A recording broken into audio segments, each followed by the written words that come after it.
মানুষের বাহ্যিক রূপ দেখে তার জাতি বিচার বা তার গুণ বিচার না করাটাই মনে হয় ভালো। কারণ আর ৫টা মানুষের মতো আমিও ভুল করছিলাম। প্রথমত দোকানে বসে, বসে আমি জাস্ট ফোন ঘাঁটছিলাম।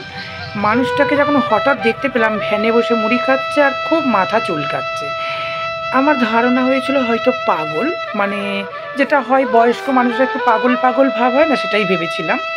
তো পরে আমার খুব কষ্ট হলো যে মানুষটা এভাবে মাথা চুলকাচ্ছে, কতটা কষ্ট পাচ্ছে। তো আমি দোকান থেকে নেমে গিয়ে ওনাকে প্রশ্ন করলাম যে, "কাকু আপনি মাথার চুলটা কাটেননি কেন? এরকম নোংরা হয়ে পড়ে রেখেছেন, নিজের প্রতি যত্ন করুন। তা কী করেন?"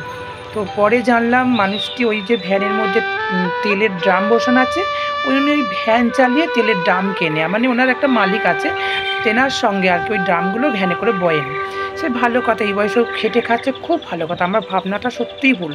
ওই যে বললাম চোখ দিয়ে আমরা দেখে মানুষের জাতি বিচার করে ফেলি। অতএব মানুষটা এখনও খাটছে, খাচ্ছে, সেটা খুব ভালো কথা। অতএব চোখটাকে দিয়ে না দেখার পরে ব্রেন দিয়ে ভেবে কিছু একটা ভাবা উচিত। সে যাই হোক, মানুষটিকে দেখে আমার খুব মায়া লাগলো। বললাম যে, "খেটে খাচ্ছেন ঠিক ভালো কথা, কিন্তু একটু নিজের প্রতি যত্ন নিন। এই চুলটাকে গিয়ে কাটুন, শ্যাম্পু করুন, তাহলে আপনার এতটা কষ্ট হবে না।" যাই হোক লোকটা হেসে উড়িয়ে দিল। যাই হোক ভালো থাকবেন, সাথে থাকবেন এবং দেখুন।